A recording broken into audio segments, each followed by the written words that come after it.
Boa tarde, amigos do canal Redemptoris Mater. Sejam muito bem-vindos. Nosso assunto deste final de semana, dos dias 30 e 31 de maio de 2020, é Pentecostes, uma das maiores solenidades do ano litúrgico. O evangelho de hoje é de João 20, versículos 19 a 23, em que ouvimos do apóstolo as seguintes palavras. Na tarde do mesmo dia, que era o primeiro da semana, os discípulos tinham fechado as portas do lugar onde se achavam por medo dos judeus. Jesus veio e se pôs no meio deles. Disse-lhes ele: "A paz esteja convosco." Dito isso, mostrou-lhes as mãos e o lado. Os discípulos alegraram-se ao ver o Senhor. Disse-lhes outra vez: "A paz esteja convosco. Como o Pai me enviou, assim também eu vos envio a vós." Depois dessas palavras, soprou sobre eles, dizendo-lhes: "Recebei o Espírito Santo. Àqueles a quem perdoardes os pecados, ser-lhes-ão perdoados. Àqueles a quem os retiverdes, ser-lhes-ão retidos." Essa é a leitura de um episódio que ocorreu no domingo de Páscoa, não no domingo de Pentecostes. O Evangelho de João, que está sendo usado no tempo pascal, no ano litúrgico A, é o escolhido agora por causa da referência ao Espírito Santo, a doação do Espírito Santo. De fato, Jesus disse aos apóstolos, soprando sobre eles: "Recebei o Espírito Santo." Os padres da Igreja, como São Cirilo de Jerusalém, interpretaram essa passagem como uma espécie de antecipação daquilo que iria acontecer em Pentecostes. São Cirilo explica que os apóstolos, no domingo de Páscoa, recebem o Espírito Santo particularmente com o poder de perdoar e reter pecados. E o episódio aponta para o fato de que, 50 dias depois, em Pentecostes, eles receberão em plenitude o Espírito de Deus, que irá habitar em seus corações e vidas. Na leitura, que é a primeira do final de semana, de Atos 2, versículos 1 a 11, então, realmente é descrito este domingo de Pentecostes, aquilo que aconteceu com os apóstolos que tinham passado 9 dias rezando com Nossa Senhora e outros discípulos, pedindo a vinda da força do alto, como Jesus indicara. Os católicos conhecem a festa de Pentecostes atualmente como uma das solenidades do ano litúrgico.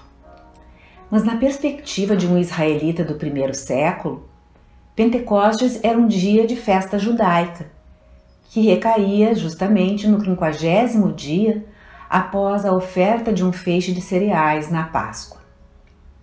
Era o festival da colheita, em que se ofereceriam as primícias da colheita da primavera a Deus em ação de graças no templo, juntamente com outros sacrifícios. Por ser uma grande festa da colheita, também era uma festa de peregrinação.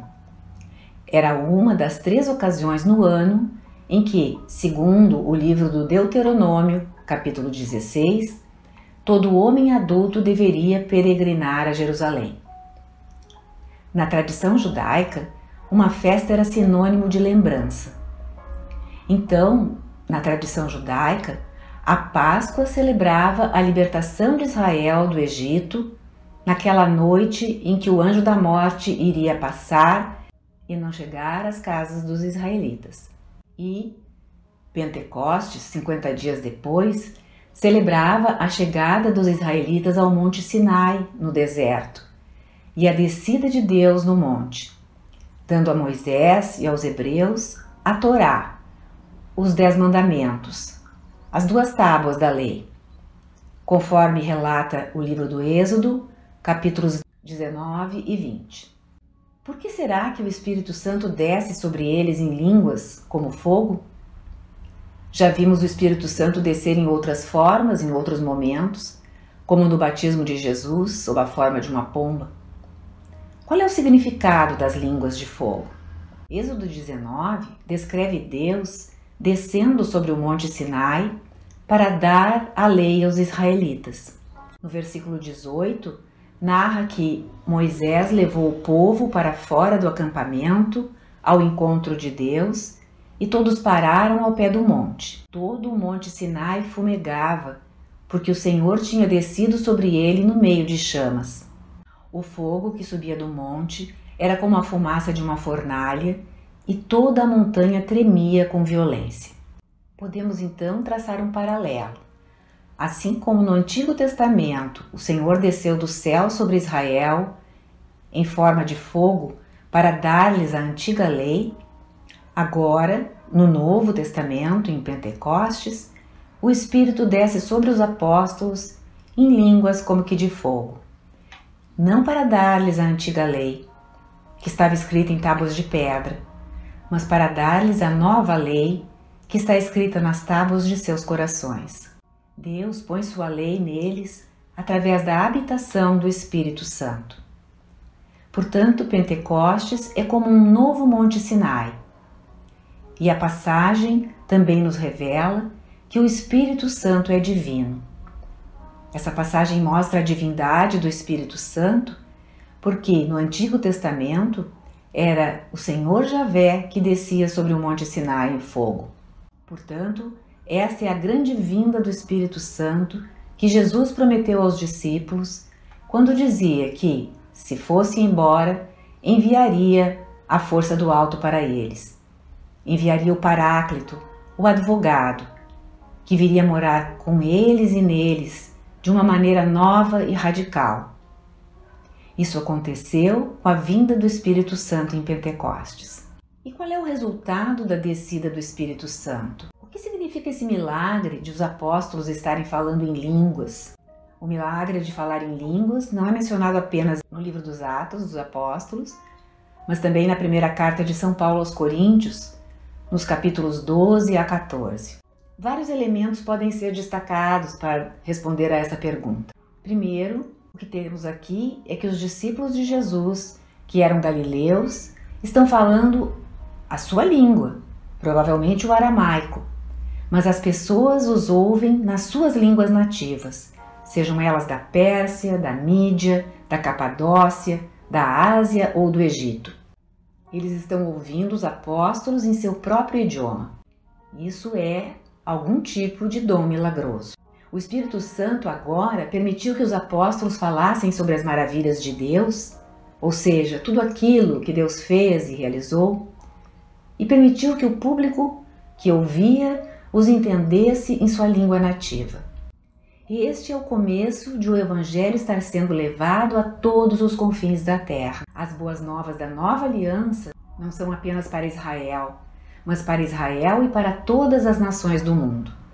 Além disso, olhando da perspectiva judaica, havia uma outra história famosa que envolvia línguas.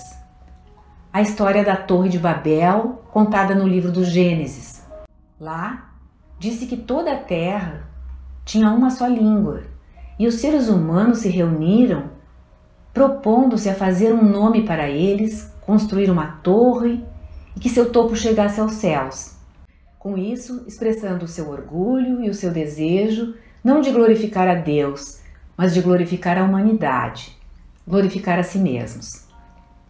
Por isso, em Gênesis 11, versículo 7, Deus diz: vamos descer e confundir a língua deles para que não se entendam. E assim o Senhor os espalhou dali sobre a face de toda a terra, e eles deixaram de construir a torre. O lugar chamou-se Babel, a torre chamou-se Torre de Babel, porque em hebraico a palavra Babel soa como Balal, que é a palavra usada para o verbo confundir.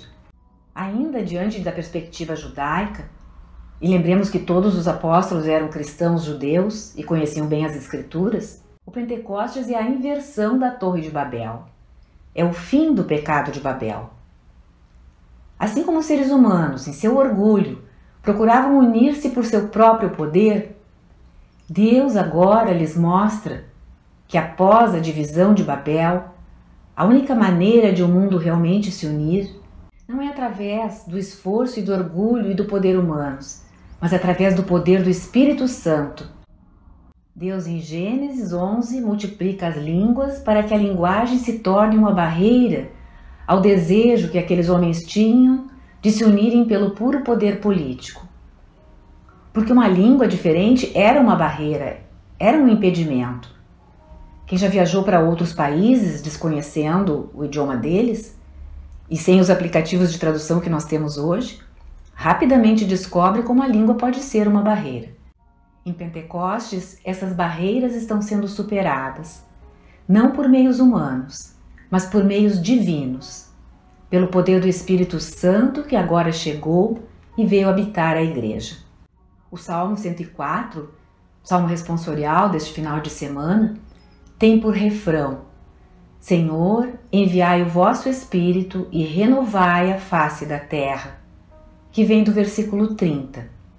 E é uma oração para que Deus renove a criação através do dom de seu Espírito, o mesmo Espírito que pairava sobre as águas no começo da criação, na primeira criação, e que agora está fazendo uma nova criação.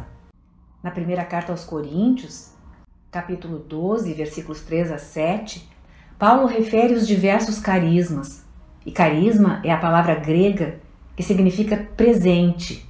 Paulo, portanto, refere os dons do Espírito Santo que Deus dá à igreja para o bem comum, para a edificação do corpo de Cristo, como vemos ali nos Atos dos Apóstolos acontecer. Com esse dom de línguas, os apóstolos conseguem falar e ser ouvidos em outras 7 línguas ali mencionadas.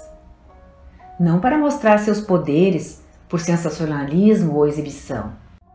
É para trazer a boa nova às nações e edificar o corpo de Cristo. Até dizem que os apóstolos estão bêbados. Eles estão cheios do Espírito Santo.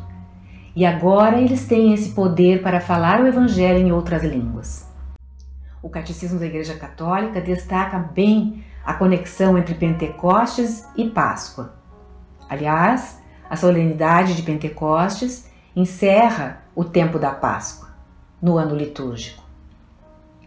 O Catecismo diz que, no derramamento do Espírito Santo, a Páscoa de Cristo se cumpriu. A Páscoa é a paixão e a morte de Jesus, que ele sofre durante a festa da Páscoa judaica. Mas isso não foi o fim da história. Jesus ressuscitou dos mortos, ascendeu ao céu, entrando com a sua humanidade na vida da Trindade, no reino celeste. Mas o objetivo final da sua paixão, morte e ressurreição era a doação do Espírito Santo. Esse é o clímax da história da salvação. A terceira pessoa da Santíssima Trindade vem ao mundo habitar os corações, no caso ali dos apóstolos, para iniciarem a sua missão no mundo. A missão de trazer a redenção que Cristo nos obteve e levá-la a todos através da igreja e dos sacramentos. E o Catecismo também diz algo importante sobre o mistério da Trindade.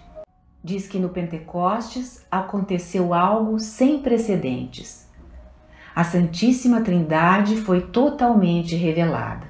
Deus já dera sinais, sugestões, sombras, prefigurações do mistério da Trindade, mas ela não foi ainda revelada totalmente até que o Espírito Santo encontrasse os apóstolos em Pentecostes, viesse sobre eles como em línguas de fogo e tornasse conhecida sua presença de maneira visível, poderosa e sobrenatural. Santo Agostinho, no seu sermão 271, disse o seguinte sobre o dom do Espírito Santo em Pentecostes: as línguas nas quais falaram, quando o Espírito Santo os encheu, eram prenúncio da pregação do Evangelho pela Igreja nas línguas de todas as nações. Essa é a missão do Espírito Santo. A missão do Espírito Santo é trazer o amor de Deus ao mundo e unir o mundo, não pelo poder, mas pela caridade divina.